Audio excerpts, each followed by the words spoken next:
The gospel then today presents us with one of the sensitive topics in our life. It is about marriage. And it is something we can spend the whole day or even a seminar of 1 week to look into various dimensions of it. But let's just consider what the Lord wants us to get briefly from the reading of today. At the time of Jesus, we had two schools of thoughts on the issue of marriage or divorce. We had the rabbinic school of Shammai, who were teaching that separation can be granted on difficult marriage and divorce also only on the ground of sexual immorality. And we have the other school, the school of Hillel, that divorce and separation is so easy. It was the common opinion, the public opinion. Anyone can go his way if it doesn't work out. And today we know a lot of things going on when it comes to discussing marriage. But however, be mindful that at the time of Jesus, at this time, Herod was also living with Herodias, the wife of his brother. So you see, the beginning of the reading, he said they came to test him, to put him to test to find out the answer he will give. And Jesus, being God himself, went beyond the teachings of these two schools, of the Shammai and the Hillel, and went back to the beginning, the creation, and how God wanted the sanctity of marriage is what is being talked about here. The sanctity of marriage. Marriage, as we know, is a covenant. We heard it from the first reading. A covenant of love. A partnership, a lifelong partnership of love that has three goods. The good of the spouses, the good of the children, and also the good of the sacrament. These are the three goods of marriage. And we have grown in our understanding of marriage, and that is why the church has established the essential properties of marriage as unity and indissolubility, and also that every conjugal act should be open to procreation.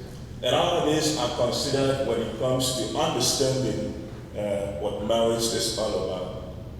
And today we can just look at the special selflessness, understanding that has to go into understanding or living along with one's partner.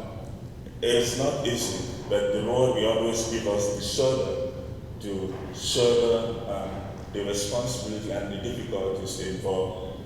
And that is where we see the connection of the saint we celebrate today. The man he died for remembered the love he had for his wife. And for that he cried out when the deputy officer wanted to take him as one of the prisoners to die. Maximilian stepped in for this man who so much loved his wife and his children.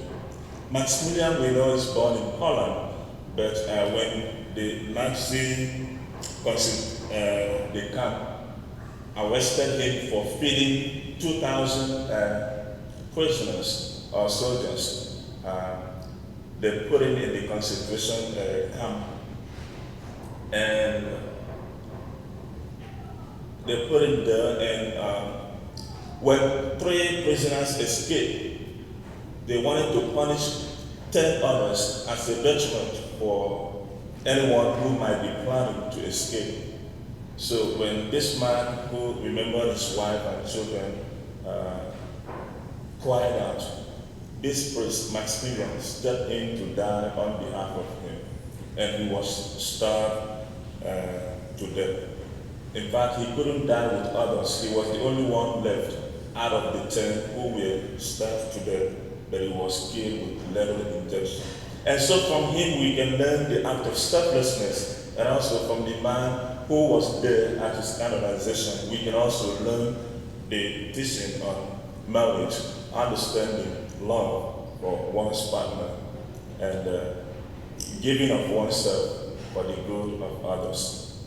As we celebrate this month, we are also called to reaffirm our faith in Christ Jesus, to suffer for others, as we always come to be nourished, so we are able to become another Christ who suffer for other people and for the good of other people. All of this we put in mind as we pray through Christ our Lord. Amen. May we now stand to